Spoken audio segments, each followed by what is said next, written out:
with a pinch of Christ. Catches with the jab, I'm Floyd May, my defense is nice. Crafted by a Mac, I'm embedded to get the cheese. Genius with the beats, this pop off and I move with ease. Genius.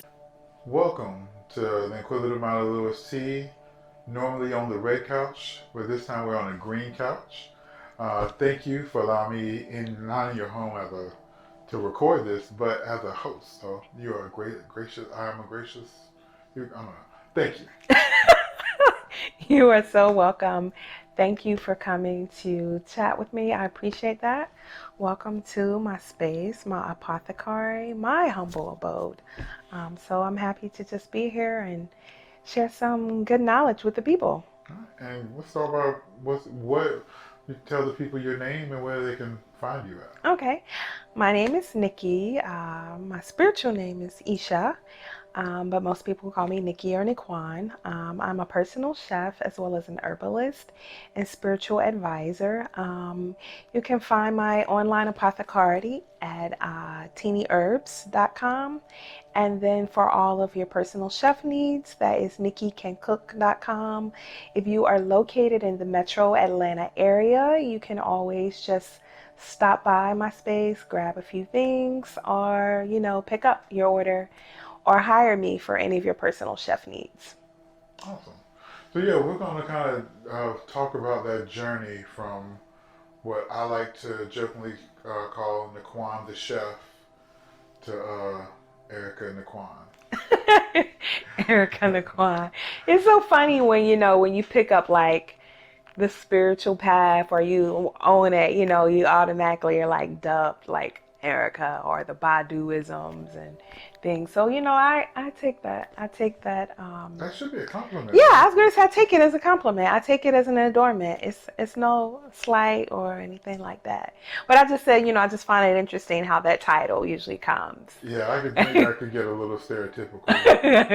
Yeah. But she's like at the forefront like of that. Like she's very like even in her like in movies and stuff, I feel like she makes sure that's incorporated in her image. Mm-hmm. So she was on it before it was like trendy or cool. She was saging and smudging and burning incense before it was like the wave. So now it's spirituality has unfortunately become trendy. I'm happy people are waking up and finding themselves, but also on the other side, like you can go to Walmart and buy sage. So, that's lets you know how when it gets to Walmart, like you go to Walmart and buy crystals when sage, so it's a little trendy right now, but yeah. So, and we're gonna dive into all that. But what I want to start is first, I had no idea that you could cook, that cooking was a passion of you, like like I know your husband was a chef, but I think I may have saw it on social media. Like I'm definitely not in tune with your cooking background. Did it start with a cookbook, or did you go on a cooking like? How did it all get started? Yeah. Well, I'll take you like way back to the beginning. I grew up with my grandparents in rural North Carolina. My grandfather had a farming background. So just due to his really love for gardening, I always grew up with like tons of gardens. And every summer there was just a bountiful of harvest between us. Like I knew what farm to table was before it became like the trendy notion. Like it was not, my grandmother went outside, picked her collards, and we ate them on a Wednesday night. It was not anything, reserved for Sunday. So my grandmother taught me how to cook when I was 7. She just brought me in the kitchen, taught me how to cook like classic Southern breakfast, grits, eggs, bacon, sausage, that kind of thing. And then it was over from there. And I was like, man, I love cooking. You mean like I can make a meal for myself and I don't have to, wait on you?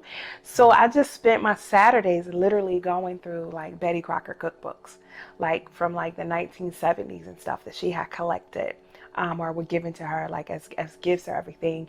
And I would just read them and just prepare the dishes. Cause I grew up with my grandparents in the South. So classic meals were like everything smothered in gravy, rice, vegetables cooked for eternity. So that was typically our meals. So that's why I was so enthralled by the cookbooks, because there were things that I'd never heard of before, like chicken a la king and sausage balls and cheese balls and baked spaghetti and things of that nature, things that my grandmother were not aware of. So that really started my love for cooking.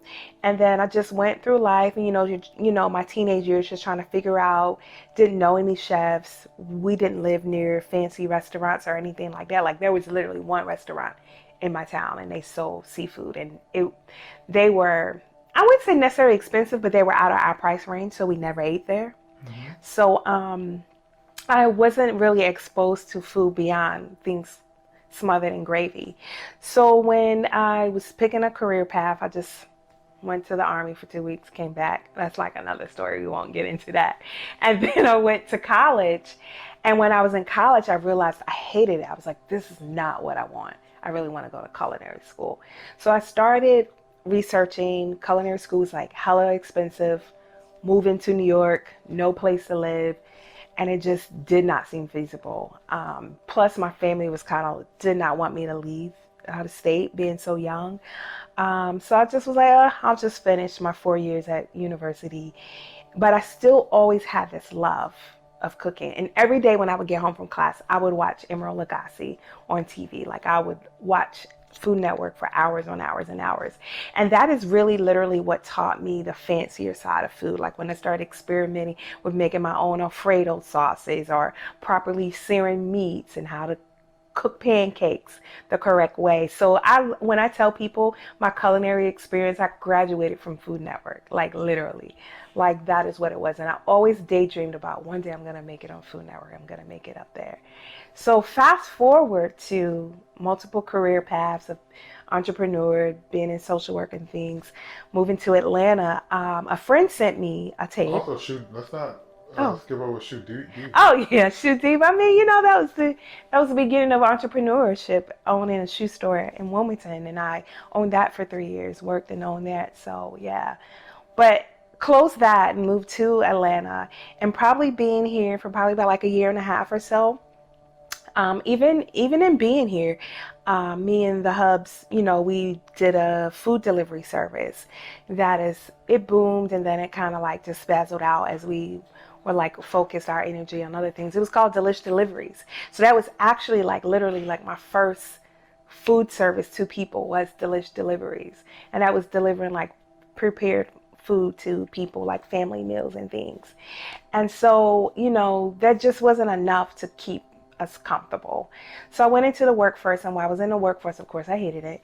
A friend sent me a link to audition for a Food Network show.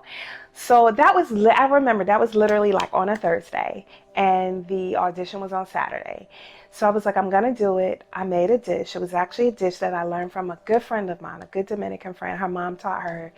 And I remember her mom literally doesn't speak Spanish, but doesn't speak English. She speaks Spanish. And so she translated to me how to make the dish. I'd never seen anyone prepare it before ever, but I just kind of made it my own. So I was like, I know if I take this dish to audition for the show, this will be something judges will have never had, have never heard of. So I took this dish called pastelón, which is mashed plantains, ground turkey, and it's topped off with cheddar cheese. It's kind of like a casserole. Plantain meats, plantains, and then cheese on the top. So I took that in, and then the judges were like, oh my God, this dish is amazing. Will you go on camera so we can see what your personality is like? I'm like, sure. So I went on camera. They were like, we love you. We're going to submit your audition tape, and then we'll go from there. So long story short, they submitted my audition tape. They liked me. They flew me to New York. I filmed the show, America's Best Cook. I represented the South, being, that I currently reside in Georgia. I represented Team South. Who was my mentor? I cannot remember her name. And what show was it? Cora Cat, America's Best Cook. Okay, you just said that. I think Cat Cora, something of that. Iron Chef Kat Cora. Yes, she was my mentor. Very well-known chef on the Food Network arena. Actually, an Iron Chef, if you're really into the Food Network, you don't know and understand that title. So I was on that show for about 4 weeks. And although I didn't win, when we came home, we were kind of like, how are we going to ride this 15 minutes of fame? Mm-hmm. So that was when the cookbook came. We were like, I put together all of the recipes that I grew up eating, things that my grandmother taught me to make, things that I had learned while I spent my summers in New York with my mom, being surrounded by like a lot of Caribbean neighbors. And I made them my own, and I put it into a cookbook called A Bit of This, A Bit of That, Comfort Food for the Eclectic Soul. Because I just really wanted it to just be something that would bring families back to the dinner table. We kind of lost that tradition of sitting down and having like lavish spreads and spending time in the kitchen and cooking food with love. So I wanted to create something that I felt like would actually do that. So that was literally how Nikki Can Cook was born. Like, I came home and we're like, we're gonna make this work in my favor, although I did not come away with the $50,000 prize, but we're going to make that $50,000. Mm-hmm. So Nikki Can Cook was born. And although I did not turn it into a full-time business then, like I still worked my 40 hours a week in marketing, did Nikki Can Cook on the weekends, until like I was doing contract positions, and they kept ending, and they wouldn't get renewed. And with the last job that I had, they dissolve the marketing department. And I was like, you know what? I'm not going to do this anymore. I'm not going to give anybody that power over me. Like, you can't have the power to say, we don't need you anymore. So I said, we're going to make Nikki Can Cook work. And next week I had a corporate gig. I was making lunch for this company where their chef had quit, and they fed 100 people every day. They fed the whole office lunch. And I got that job, and I never turned back. So, and that was 6, almost 7 years ago. So did deliveries prepare you for being able to do meals for 100 people? Like, how was that transition to doing such a large volume?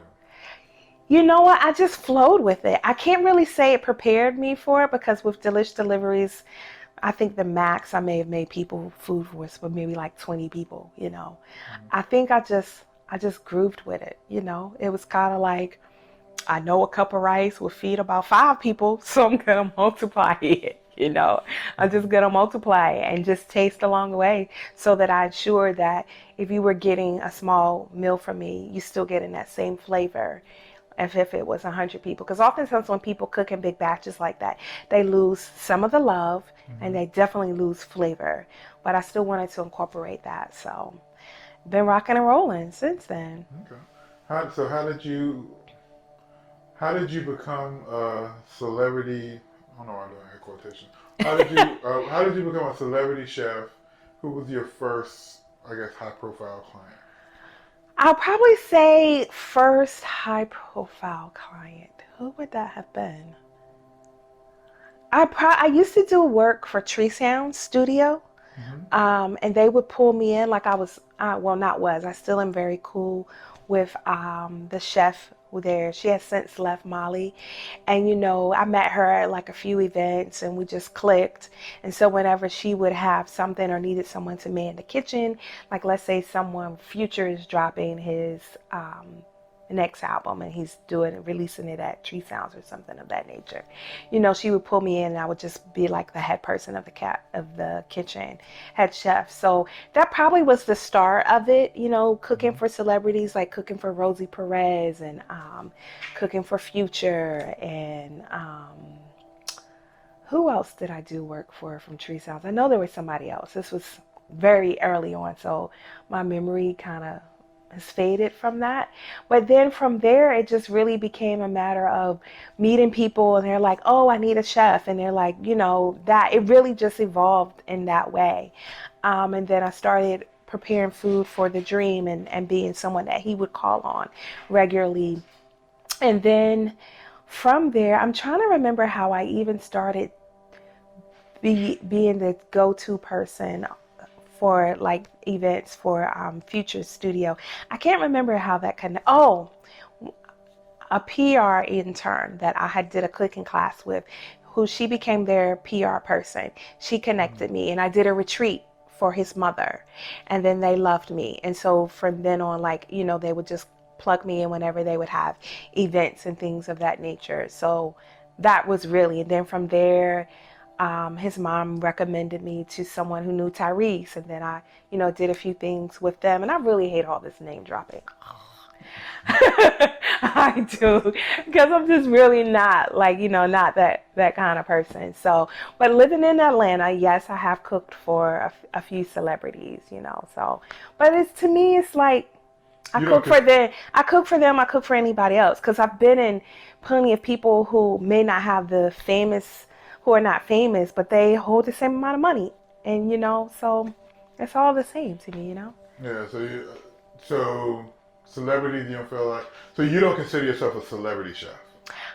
If we want to be technical, yes, because having cooked for The Dream, that led to me cooking for Kelly Rowland and Tanashi and who else did it? And people for The Rock, so I've cooked for like a lot of people, but it just don't hold weight to me. So I just forget about it. Like until someone asks, I don't think about it, don't talk about it until it like comes up in regular conversation. So you don't treat them any different than?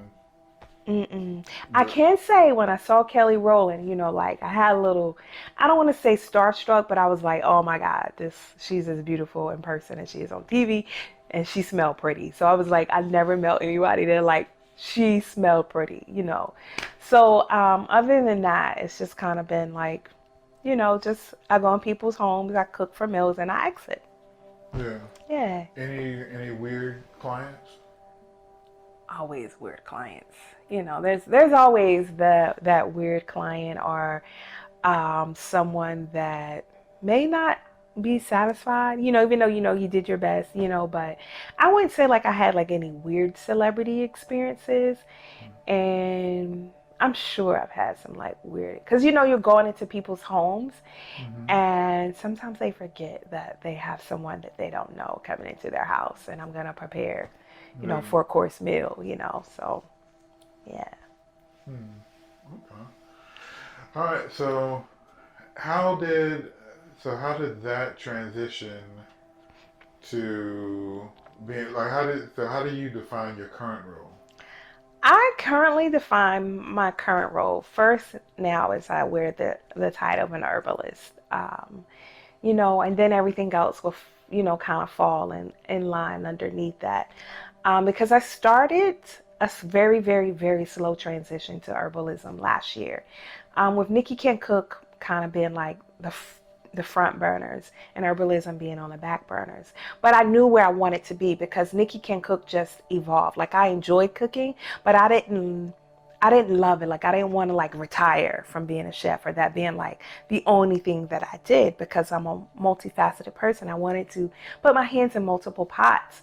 But I just didn't know how to do that transition.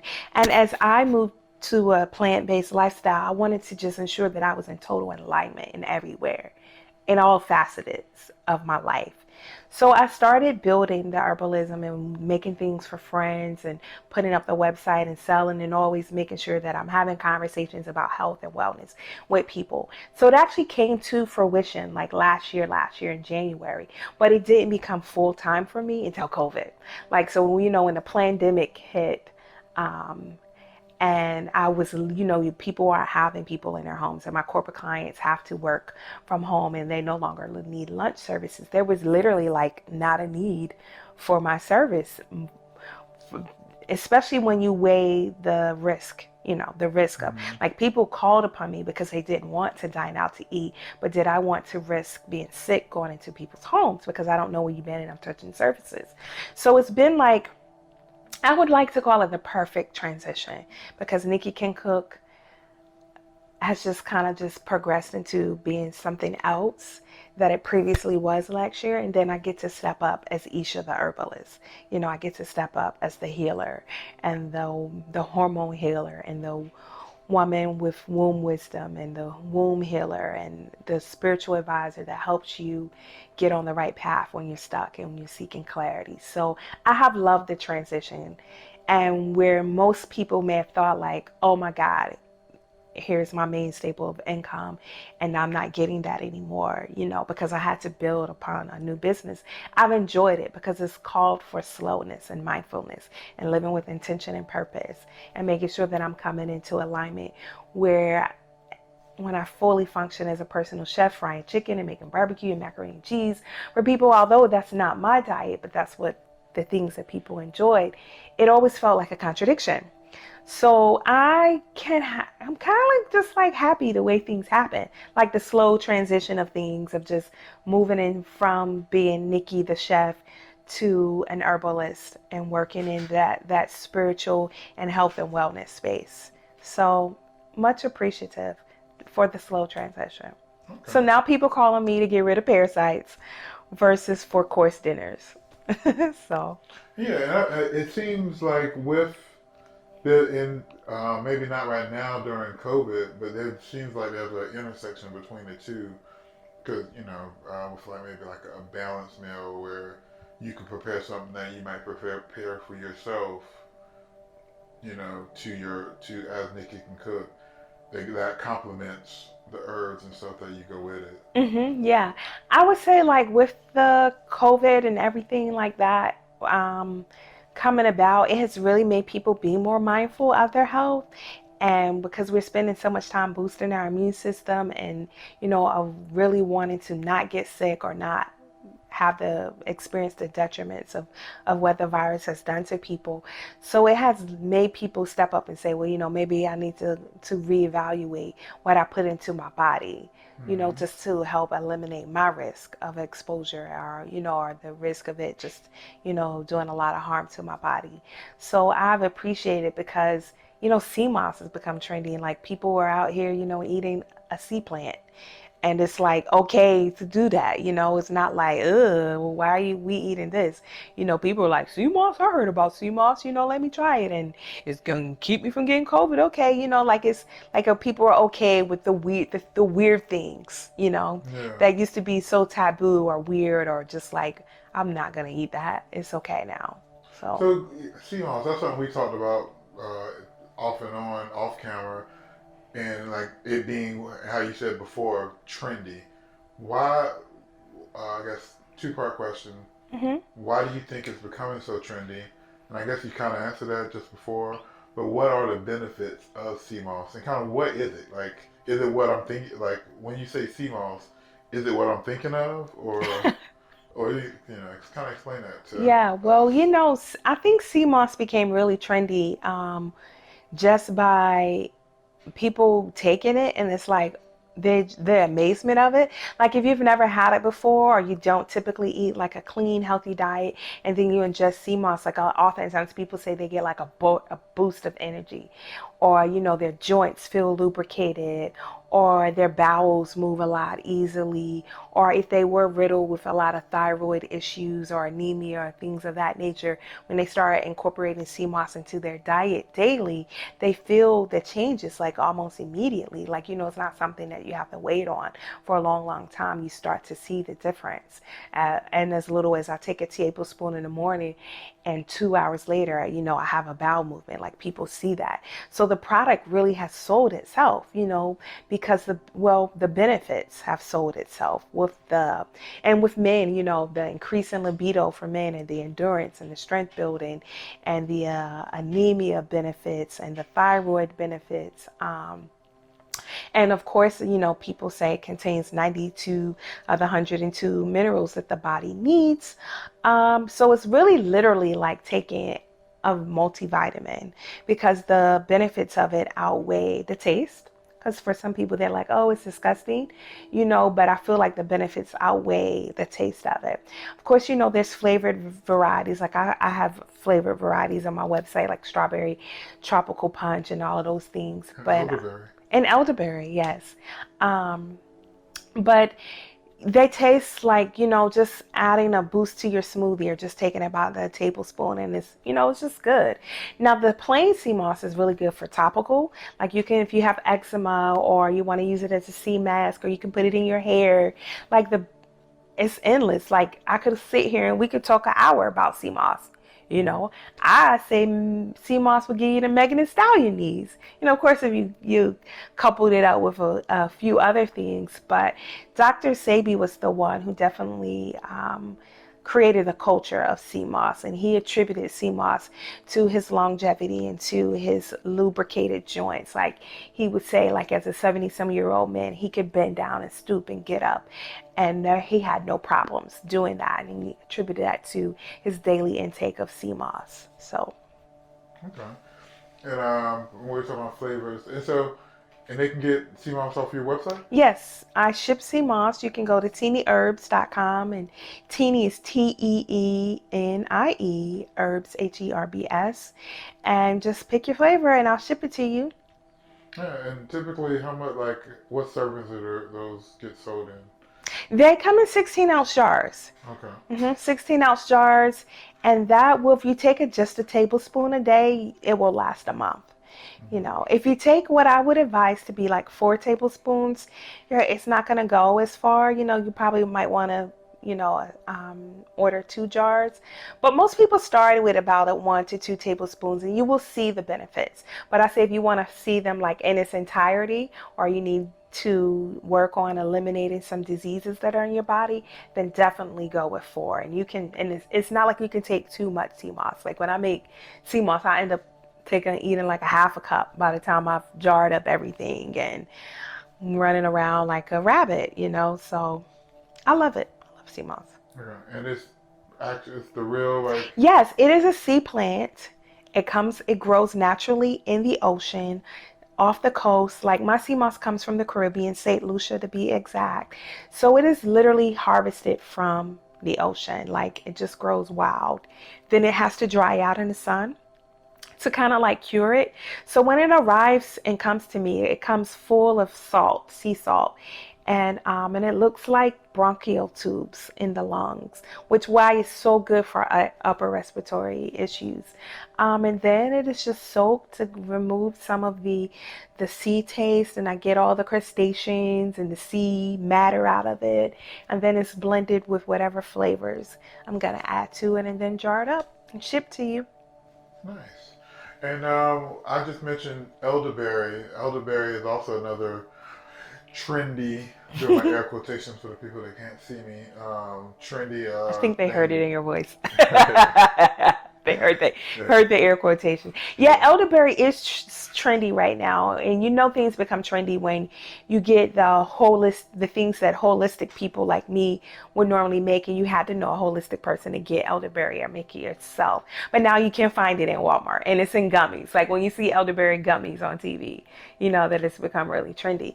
But elderberry is packed full of nutrients that really fight off colds and viruses. So they're like your superpower for the flu season, or just even in this pandemic season or time that we're going in, taking a tablespoon every day. Or even if you do get the virus, or you just get a regular cold or virus, you can take it on the hour, and it really will help the speeding of the recovery. It will help speed up recovery is what I'm trying to say. It will really just help that process, because I have worked with people that did have COVID, and just advising them on the right supplements to take to really just help the body recover and get rid of the virus out of their body. And I definitely advise elderberry for doing that and helping that process, because it's so potent. It's really, especially if you get it and it's homemade, like where I make it, and the concoction has had a chance to sit and brew and get really strong. And I couple mine with echinacea and rose hips and a little bit of cinnamon and clove, just to add in the flavor and just add for extra boosting immunity. Yeah, 'cause I was about to say, not saying any names on camera, but one of those, you just had someone that you didn't even know was connected to it. Some famous people that people would know that contracted COVID. And is that the remedy that you gave them to help them Yes, out? because I have created an herbal protocol for people. Like, it's free, it doesn't cost anything, that I will willingly share. Like, if you follow this protocol, as soon as you start to get symptoms, you're going to speed up your recovery. And, that person has not shared. I don't think they've shared their experience. So I won't, name drop or anything like that. But they followed this protocol. And it helped them. And it helped them because they were getting very close to being in the woods, like they were really sick. And so one of my CMOS clients, who I didn't know at that time, because people just buy from me, and they come, like people literally come to my house to pick up CMOS and elderberry and herbs. And so we didn't exchange information, but he thought of me when they became sick, because they went to shoot a video. And they got everyone who went to shoot the video became sick. And so they thought of me. And so I hooked them up with the CMOS, the protocol, and elderberry and upper respiratory tea to really get that congestion off the lungs so it doesn't turn into pneumonia. And they are kicking and thriving now. So nice. What are some of the other things that you can find on teenyherbs.com? Oh, a lot of things. So from if you're wanting to cleanse and get rid of parasites, or you're wanting to women's health, really work on your reproductive health, if you have menstrual problems, or heavy periods, or you're looking to conceive and have issues with fertility, you will find supplements up there and teas up there for that. For men, if you are experiencing erectile dysfunction or low libido or prostate health issues, my fire and desire capsules are up there, and they really are good for that. Or if you don't really have a health problem, but maybe you suffer from anxiety, or just this pandemic has really just not had you being yourself, I've created a tea line called Teas for the Time, that are what I refer to as sipping teas. So things that you would just casually sip throughout the day just to lift your mood, or maybe help you sleep at night, or just generate a little bit of happiness and joy within your heart. Because the thing about herbs, and I'll go on a little tangent about that, is that herbs do heal the body, but they also heal the soul and the spirit. Like, herbs are multifaceted. They carry a lot of energetic properties to serve multiple purposes. So where you may take, let's just use elderberry as an example, to get rid of cold and viruses, it may help with something else, and then to boost, so they work in so many different ways. So that was why I created the Teas for the Time, to be an uplifting teas that would really just help people get out of the funk or maybe the depression of what is happening and the social injustices, and just to uplift. So really, literally whatever you would want, even if it's not listed on the website, I have a section called custom herbal blends, and I can probably create it for you. Like, that's nothing. I'm also working to expand offering spiritual tools. So probably next time this week, I've been waiting on my packages to come in. COVID has slowed things down a lot, but I'll start offering like sage bundles and frankincense and things to purify your home with floor washes and spiritual baths. So a full online apothecary is my ultimate goal with Teeny Herbs. Your go-tos there, it will all be there. Okay. And one more question, because I thought about it, you just brought something up. And I guess the third trendy thing, crystals. Yeah. How to explain right crystals? Well, crystals. You had a bag. What was the bag? You didn't have a bag of crystals? Oh no, those weren't a bag of crystals. That was frankincense, which is, I don't know where it is, but I do have some right there in front of that plant. This is actually rose quartz that I dug up myself. I dug this myself. There's a mine that's south of Atlanta where you can go and dig crystals. And rose quartz, so this is an actual formation from the earth.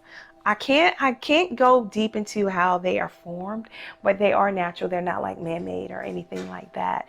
They're just a natural God's creation thing. But they carry energetic properties, and those properties of those crystals vary from crystals. Like, they're like hundreds of crystals. What I'm holding in my hand is rose quartz. And if you're familiar with rose is just uplifting in and of itself. Like it's uplifting for the heart. Rose is actually featured in my happy tea. And it is good for just lifting the soul, lifting the heart, opening the heart space, opening up the heart to receive love. If you have problems with receiving love or have issues with self-love, like those are the things that crystals can do for you.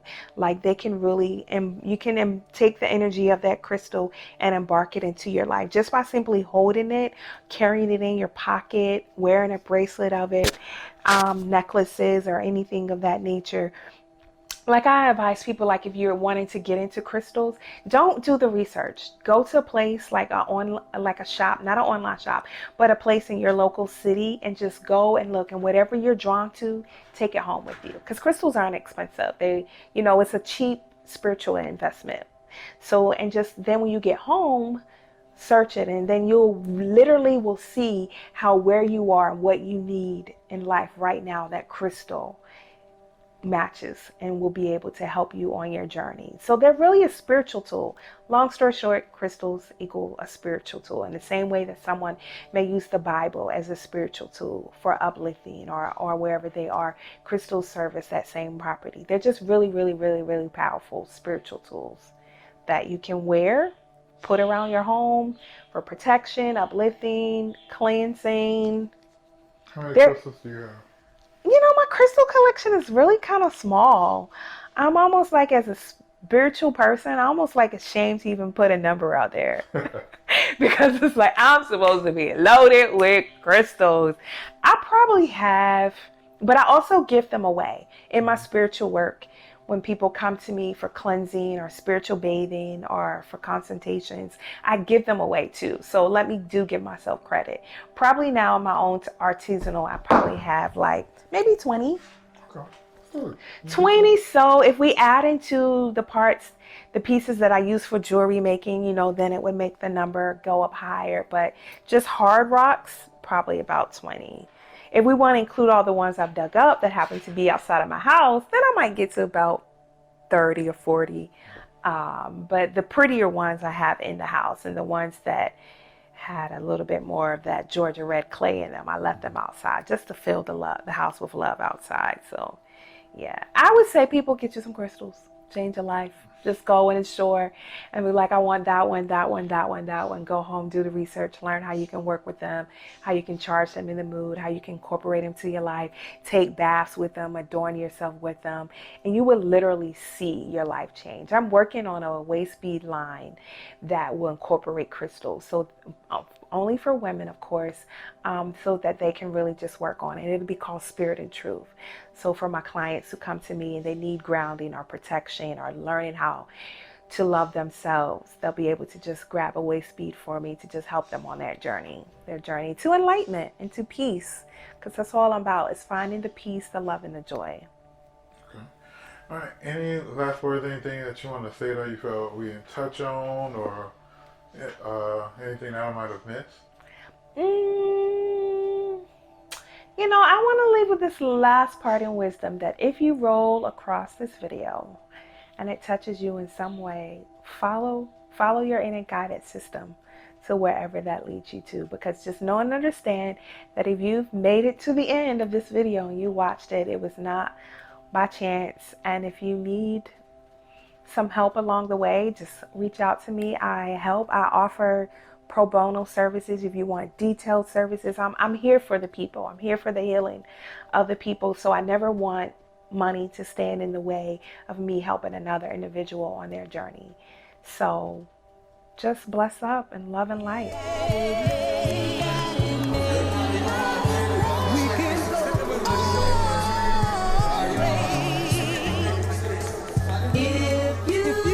Champion bound, I'm Malcolm X with a pinch of Christ. Catches with the jab, I'm Floyd May, my defense is nice. Crafted by a Mac, I'm embedded to get the cheese. Genius with the beats, this pop off and I move with ease. Genius. Heart cold, apply pressure. Port City said on Instagram.